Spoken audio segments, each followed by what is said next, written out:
Welcome back. I hope you're having a fantastic week so far. We are in week 3, module 3, lesson 1, and this module is all about increasing your reach, beating the algorithm, and increasing your overall organic growth. So let's go ahead and get started.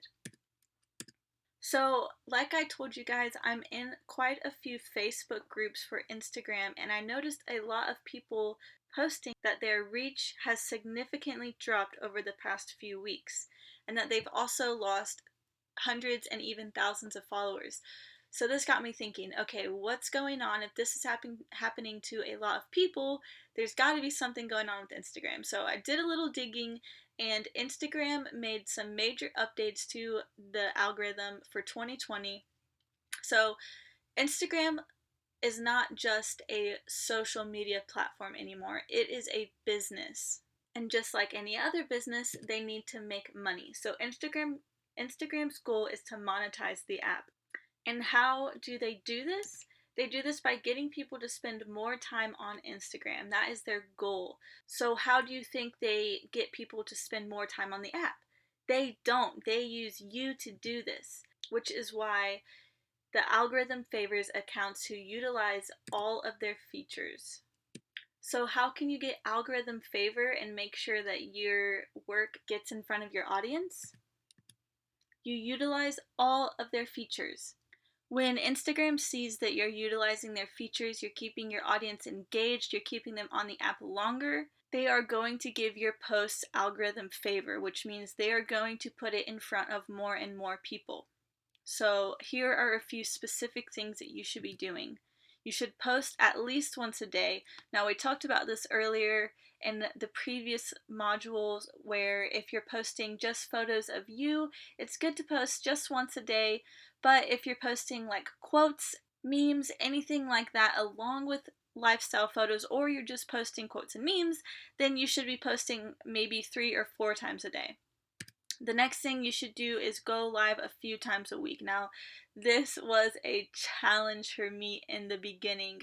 I have always struggled with public speaking, and the very first time that I went live, I remember I took at least an hour to build up the courage to press that button. I was just staring at the screen like, oh my gosh, like, oh, every time I would get ready to do it, it was just like, oh, panic attack. But anyways, I finally did it, and I was probably on there for about 20 seconds because as soon as I saw all the names popping up, I just freaked out. I kept losing my train of thought, and it was very nerve-wracking for me. I've always struggled with public speaking, but I really wanted to make this a goal of mine because Instagram is my job. This is what I want to do. I get fulfillment out of inspiring and helping others. I get fulfillment out of being able to travel full time. So you got to play the game. And if you want to build your profile, make sure that your work continues to get in front of your audience, which is valuable to brands. That's what our whole goal here is. Then you should definitely make it a habit to go live a few times a week. Now, this can be different for every single niche. What I decided to do was pick a category for a month, and then within that month, once a week, I would be talking about the category during my live session. Now, these categories for me have been photography tips, sustainability, travel hacks, and mastering your mindset. So these are a few topics that I go over, but it can really be anything. It can be you just getting on, saying hi to your people, showing them what you're cooking that day, or a tour of your house, or where you're at maybe. Maybe you're in a really cool location. Anything like that. Just make it a habit. Start going live a few times a week, and that will really boost your posts, and that will give you algorithm favor.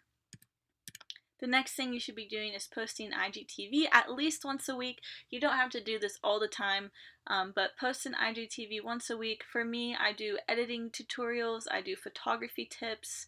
I've also done a RV life questionnaire with my husband.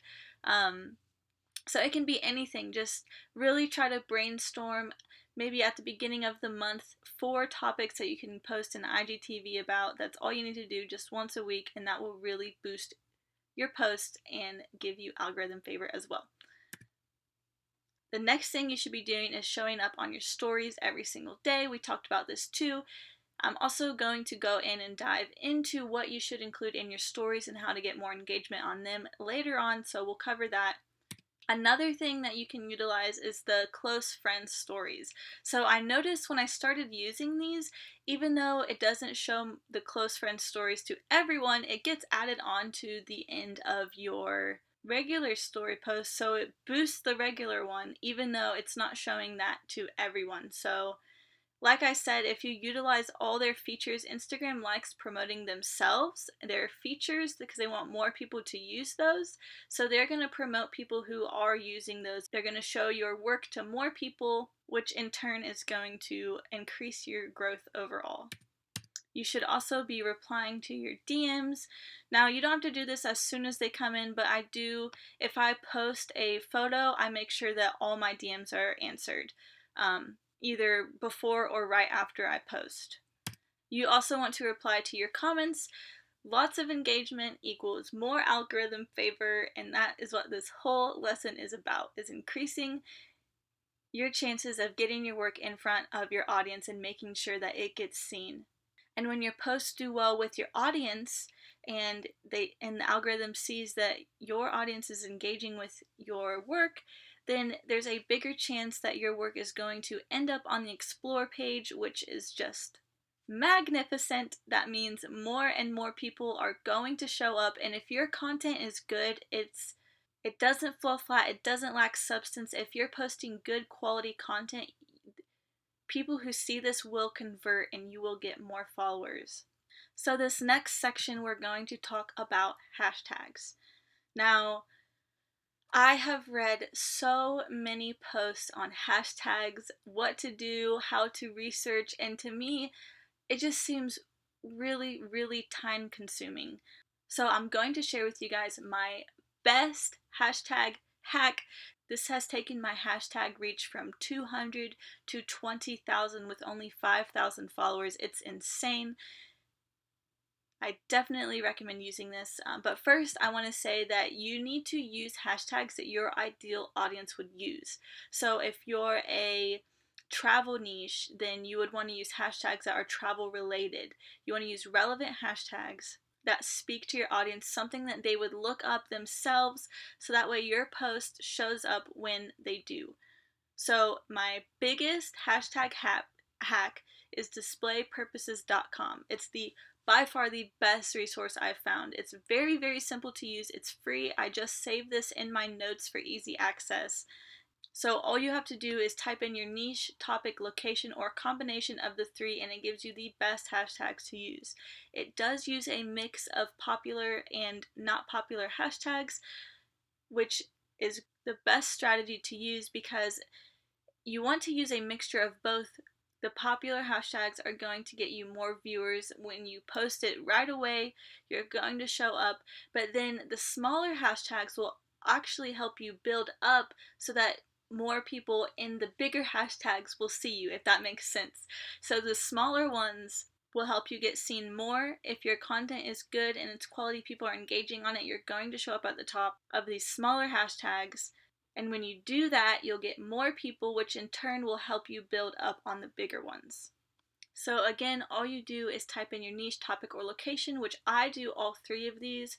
So I'll do something like travel, and then I'll do my specific location, whether it's like Southeast Asia or Nevada or wherever I'm at. I usually don't do too specific. You can, but I don't like to give away too much information out there about where I'm traveling. I'm sure you're all well aware that Instagram, because of Instagram, there have been a lot of places that have either closed down or just gotten trashed because of over tourism.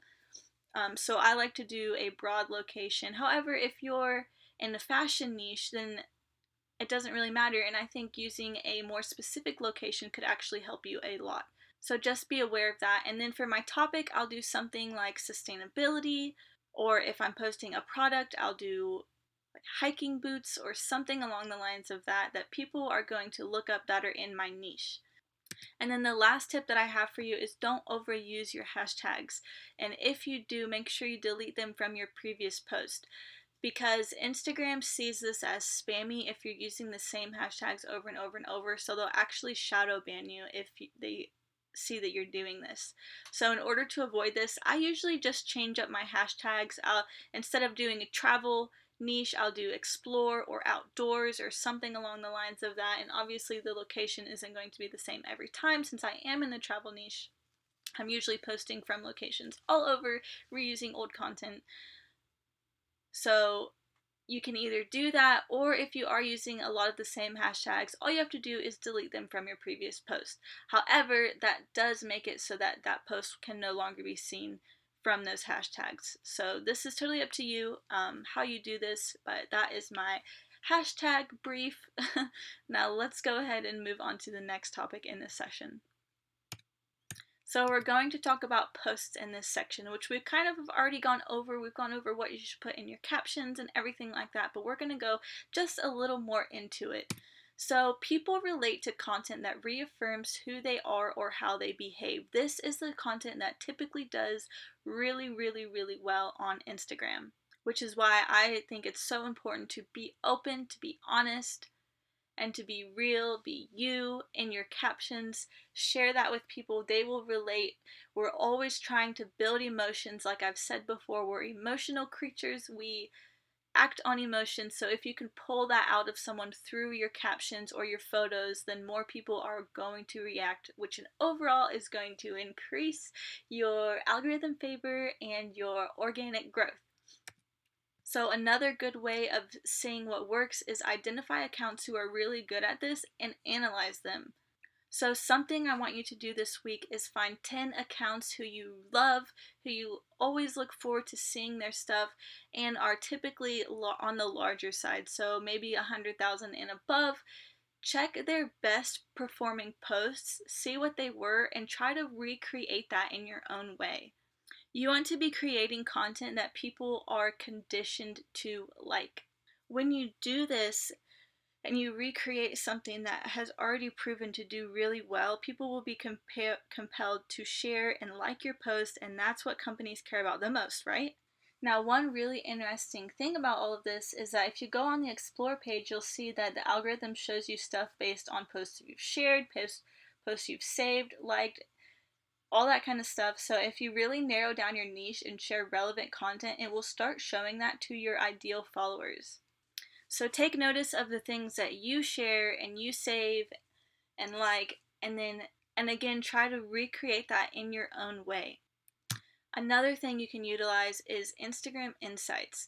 So you want to post at the best time when most people are on, because your post's overall performance depends on how well it performs in the first hour. So if you post when most of your audience is on, they see it, they interact with it within that first hour, then it's going to show your post to more people throughout the day. So if you create a business or creator account, you should be able to go into your Instagram audience insights, see what time most people are on, and start utilizing that. Again, you should be replying to all of your comments within the first hour because, like I said before, your post performance depends on how well it does in the first hour. So if you reply to all your comments, that's double the amount of engagement, and it's going to boost your post. And then after this, it's okay to go do things throughout the day. It's not as important, but I do always make sure that I respond to all my comments before posting my next post. Like I've said before, how can your audience want to continue to show you love if you don't show it right back and show that you appreciate them every single comment? I know it's very time consuming, but I believe that's a huge factor in why my engagement rate is so high, which is super beneficial to businesses. And if you're trying to create financial freedom from being a content creator, I really think that this is beneficial to your business. And then the last thing that you can do is create masterminds with like-minded people. So we all have heard about Instagram engagement pods, and I don't know about you guys, but I really heard that Instagram does not like people using these. So I used to be in a lot of them like a year ago when I was really beginning to grow my profile. I do think they are beneficial, which is why I'll talk about masterminds in a second, but I don't really recommend using them through Instagram So if you create a group like this, I recommend doing it with 5 to 10 individuals who are like-minded, who want to share their information and grow together, and do it outside of Instagram in either WhatsApp or maybe a Facebook group, but create a mastermind that you can all contribute to, and not only just like an engagement pod, but maybe you can spread awareness about each other on your own accounts. Maybe you can do a story takeover for each other and just find creative ways to get your profiles seen. So if you have a group of 5 individuals who have 1,000 followers each, that's 5,000 people that you guys could be getting in front of. So just mastermind together. And again, do this outside of Instagram because Instagram does not like engagement pods. But I do think doing this would be super beneficial to your growth as it has for mine. So the last thing you can do is utilize giveaways and shoutouts. So we already covered a little bit of this in a previous module, but we're gonna go ahead and dive a little deeper into each of one of these and see what makes a good giveaway and what makes a good shoutout. So for the giveaways, a good successful giveaways need 2 things: an audience and a targeted prize. So there are several ways to gain an audience for a giveaway. You can either use your own audience if you already have a decent following. You can leverage the audience of a page, so you can actually pay a bigger page. Now I say page because I don't think influencers are willing to do this for other people. So find like a travel page who shares stuff from other people. It isn't just a single person sharing their own work, but it's a large page who already shares the work of others. You can reach out to them and pay them to post your giveaway on their page and have everyone from the post follow you. This is a super beneficial way to grow your audience. But like I said before, which we'll get into a little bit later, is that you need to have a targeted price, something that is going to be beneficial to your ideal audience. You can also team up with others who have a similar following as you or a little bit larger. So I did this recently with a preset pack giveaway where I teamed up with 5 other influencers who also sold their presets. We all teamed up, we all did this giveaway together where we each threw in our preset packages, and to enter the giveaway you had to follow each of our accounts, and I think I ended up gaining like 150 to 200 followers just from doing this, and none of our followings were really that large to begin with, so gaining 100 to 200 followers within a week is a really big jump. So teaming up with others is a really great way to make a successful giveaway. And then you can also boost your ad. Now, talking about sponsored posts where you pay for a post to be boosted in Instagram, typically you don't just want to pick a random post to do this with. You want it to be something that, one, has already proved to perform well, or two, you're doing a giveaway or you're selling something to somebody. So I don't recommend doing just any old post. You want to make sure you're doing a little bit of research behind your boosted ads. Like I said before, in your Instagram insights, you can actually see which posts gained you the most followers. So these are the ones typically I recommend sharing or boosting because it's already proven to attract followers. And you can also do that with your giveaways. So for the prize, for your targeted prize, you want to think about what your ideal audience would want to win. So if you're in the fashion niche, maybe it's a hat, or maybe it's a new jacket that you just bought from your favorite company, something like that. Or you can team up with a company to do this, which I offer in my rate sheet, which we'll go over later in a different module, getting off track. But you want to make sure that your prize is something that they would genuinely want to win. So I've also done this with my ebook. I've done giveaways with my ebook, with my preset packs. If you already run a small business, maybe it can be something from your business that you're giving away, or maybe it can be a cash prize that you've compiled with a group of influencers where you all put in a little bit of money, you do the giveaway, you give away the cash, and you all get followers in return. That's another way that I've seen this. I haven't done this myself, so I don't really know how beneficial it is. I would think it would just depend on who you're teaming up with and how much of a connection they have with their audience.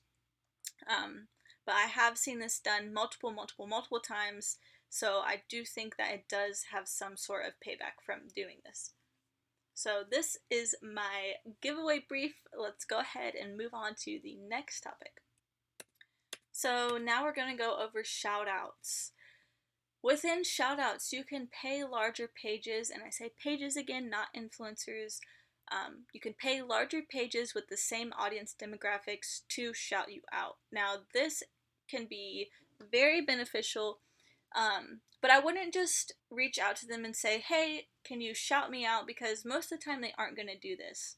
What I would recommend doing is sending them a message like, hey, I think our audiences really align. I would love to pay you for a shout out. What are your rates? If you see that their audience is engaged, they didn't just buy a bunch of followers, they would have worked hard to get the audience that they do, so they're going to want to be paid for their work that they put in behind the scenes and for reposting your stuff, because you're going to gain followers from doing this. You can also do a shout out for shout out with fellow influencers who have about the same audience size as you, and they're in the same niche. This is really important. We've always talked about how important niche is. So if you're doing a shout out for shout out, you want to make sure that their audience is aligned with your audience and they would enjoy following you. So the reason I say someone with the same amount of following is because a lot of times if you were to reach out to someone who has a much higher following than you do and ask them for a shout out for shout out, they aren't really going to benefit from a shout out from you. If you only have like 1,000 followers, they might gain a few followers from that. So typically you'll get a better response from someone who has about the same amount of following. You're both trying to grow, and it's beneficial to both of you. Alright, so the next thing we're going to go over is story posts and how to make them more engaging and make sure that the algorithm favors your stories and puts them in front of more people. So, the first thing you can do is making your stories more engaging by adding the polls, the questions, the quizzes, all that kind of stuff. Instagram loves when they see that your audience is actually interacting with your story as opposed to just clicking through or viewing it. So every time someone engages by voting or answering a question or using that little slider thing, that is going to boost your algorithm favor and it's going to show that to more people. So I do a lot of this by asking questions that I might already know the answer to. Just the other day, I got on my Instagram story and I said, hey guys, Brad and I did a lot of work to our RV this weekend. We're almost done renovating. Who would like to see an RV tour? Now, I was already planning on doing this. I've had requests for RV tour in the past, so I already knew a lot of people were going to want the RV tour, but instead of just getting on and doing the tour, I went on and I asked my audience if that's what they wanted to see. This also helps you connect with them more and they feel like important. If you're asking them questions about what they would like, that makes them feel important, that makes them feel liked, and that you value their opinions, which you should. You know, this is all about creating genuine connections with people, so I really recommend utilizing this. You can also utilize the hashtag and location tags. So typically what I do, this is my little sneaky secret, I will do a location tag. Now if I'm just like in the RV, I'll put like a larger location tag, maybe like New York or Chicago or something like that, and then I'll minimize it and kind of throw it off the screen so nobody can see it. And that way it will actually boost your post in those areas. You can get followers from different areas and you'll show up in a broader story that has the location tags. Usually you can see this on Explore page. You can go to like New York and there's a whole story post of people, different people from New York using that location tag. So this is a really good way to get more people to view your stories. Same with the hashtags, it's the same thing. I'll put a few hashtags, I'll throw them off the screen, and nobody knows they're there, they're not distracting, but they are there and they are able to help your story views. Another thing Instagram really likes is when you use their new features. So anytime you see a new feature rolled out, make sure you use it, because like I said before, Instagram loves promoting themselves. So if you're using their new features, something that they just rolled out, they want to see more people using that. So if you're using that, they'll show your story post to more people. And I also really recommend adding subtitles to the videos of yourself talking, because I think it's like 70% or something of people don't watch their stories with their noise on, with their sound on. So I always found that when I don't add subtitles, a lot of people just click through my stories, because if they're not watching it, if they're watching it at work or they're not watching it with the sound, they don't know what I'm saying, so they just don't really care and they just click through or go to the next story. So I always recommend adding subtitles. This is going to get more views, which is what this whole session is about. And then the last thing, we already talked about this before, is utilizing close friend stories. This is still kind of a new feature, so if you use it, it'll boost your regular story posts as well. So just to recover everything, the Instagram 2020 algorithm is all about monetization. Now, I don't think the algorithm changes are necessarily a bad thing. I know a lot of people complain about the algorithm and how it's hurting influencers, but I look at it as they are trying to encourage others to find a way to, one, stand out and give their audience a reason to follow you, and promote more genuine connections with people by interacting them in more ways than just posting a pretty picture, not replying to the comments, or not responding to your DMs. It's really focusing on that personal connection, which is what brands like too. So I really don't think it's a bad thing. You really want to get creative. Again, find a reason why your audience should be following you. There are ways to get around the algorithm and make it work in your favor. If you follow everything that I just taught you, I promise it will boost your growth significantly. So that is it for this lesson over increasing your reach. I hope you guys found that helpful, and I will see you in the next lesson.